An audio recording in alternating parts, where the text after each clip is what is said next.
한국에서는 매년 12월에 통계청에서 가계금융복지조사 결과를 발표하죠. 지난달에 발표했고요. 이게 뭐냐면 한국인들의 재산이 얼마인지, 부채가 얼마인지, 자산을 어떻게 운용하는지, 가계의 재무 건전성을 보고 전체적으로 우리나라 사람들이 지금 얼마나 잘 살고 있는지 파악해보는 자료이죠.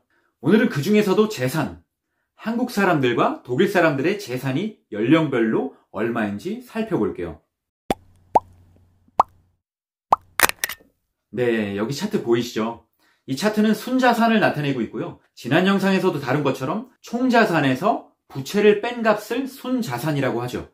네, 대한민국 20대 1인당 순자산은 7,241만 원이라고 합니다. 그 중에도 부동산 비중이 꽤 높네요. 이제 우리 엄마도 진실을 밝혀줄 때가 된 것 같습니다. 엄마가 숨겨놨던 건물을 줄 때가 됐는데 30대는 2억 5천만 원, 40대는 3억 7천만 원, 50대는 4억이 조금 넘고요. 60대 이상은 3억 7천. 뭔가 이상하죠? 나는 저 돈이 없는데 대한민국에 누구를 얘기하는 것일까요? 왜 이리 높을까요? 물론 평균에는 함정이 있어서 그런 것인데요. 예를 들어 지난주에 세계 부자 1위로 등극한 일론 머스크가 우리나라에 있다고 가정해 볼게요. 그럼 평균이 엄청나게 오르겠죠. 이 말인즉슨 우리나라 일부 부자들이 가진 것이 대다수의 사람보다 많기 때문에 평균값이 올라가는 것입니다. 그래서 이 평균의 함정으로부터 벗어나기 위해서 우리는 중위값이라는 것도 함께 확인하는 것인데요. 즉 사람들을 한 줄로 쭉 재산별로 정렬시켜 놓고 가장 가운데 있는 사람의 재산을 살펴보자는 것입니다. 이것을 바로 중위값이라고 부르죠. 이 중위값을 살펴봐도 많이 줄어들었음에도 불구하고 생각보다 높네요. 물론 가구주 1인당이기 때문에 가구원들의 재산도 포함하고 있는 숫자이긴 하죠. 대략 비슷한 느낌이 나는 다른 나라 연구소에서 조사한 숫자를 살펴볼게요. 크레딧 스위스에서 지난해에 발표한 글로벌 웰스 보고서입니다. 여기서는 한국 성인 1인당으로 조사했고요. 한국 성인 1인당 평균 순자산이 17만 5,015달러라고 해요. 1억 9천만 원 수준인 것이죠. 그리고 중위값은 7만 2,198달러이고요. 7,900만 원 수준이죠. 즉 이렇게 보면 평균이 중위값보다 2배 이상이나 높은 것인데요. 즉 부의 쏠림 현상이 앞에 있다는 것이죠. 그래도 크레딧 스위스에 따르면 한국의 불평등은 낮은 수준이다 라고 하는데요. 어떻게 이렇게 결론을 내릴 수 있을까요? 그럼 다른 나라들도 함께 살펴봐야겠죠. 독일의 중위값을 살펴보시겠습니다. 35,313달러네요. 우리나라 1인당 자산의 반도 안 되는데요. 즉 대다수의 독일 국민들이 우리나라 사람들보다 재산이 없다, 가난하다는 얘기이죠. 하지만 평균은 반대로 우리나라보다 월등히 높습니다. 21만 6,654달러인데요. 중위값보다 514%나 높죠. 즉 빈부격차가 엄청나다는 것을 보여주고 있습니다. 여기 옆에 진위계수도 확인해 볼게요. 잘 아시겠지만 진위계수는 1에 가까울수록, 여기는 퍼센티지로 나타내고 있으니까 100에 가까울수록 빈부격차가 심하다는 것을 나타내는데요. 독일은 82%로 우리나라보다 21%포인트가 높습니다. 이참에 미국, 일본, 중국도 살짝 확인해 볼게요. 미국의 빈부격차가 심하다는 것은 다 아는 사실이죠. 진위계수가 85%이고요. 일본은 우리나라와 비슷하네요. 중국은 70%로 조금 더 높고요. 그래도 세계 평균이 89%인 것을 감안하면 선진국들의 수치는 높아 보이긴 해도 평균 이하입니다. 이렇게 보면 우리나라는 양호한 편에 속하네요.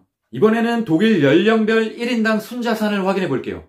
독일 쾰른 경제연구소에서 작년 말에 발표한 자료입니다. 이 차트는 중위값을 나타내고 있고요. 이 자산보다 여러분이 위시라면 독일에서 50% 안쪽에 드시는 거고요. 20대는 5,000유로, 즉 668만 원을 가졌네요. 생각보다 많이 가졌는데요.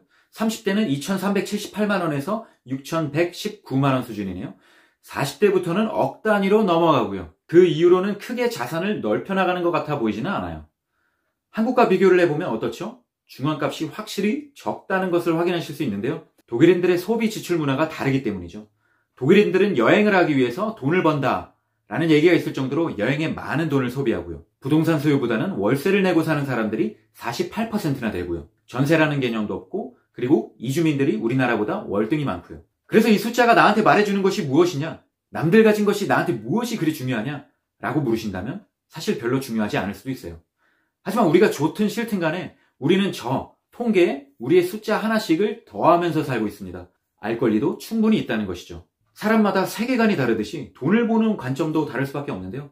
저는 개인적으로 전체적인 그림을 확인하고 내 위치를 거기서 확인하는 것을 즐겨합니다. 근데 이 자료는 매년 확인할 때마다 겁이 나요.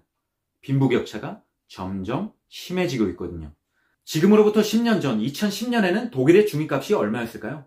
59,077달러, 평균이 164,561달러였습니다. 지금은 얼마였죠? 전체의 중간이 되는 사람의 재산이 35,313달러였잖아요. 그러니까 23,764달러가 떨어진 것이에요. 그것에 반해 평균은 52,093달러가 올랐지요. 이렇게 빈부격차가 훨씬 더 벌어졌다는 얘기이죠.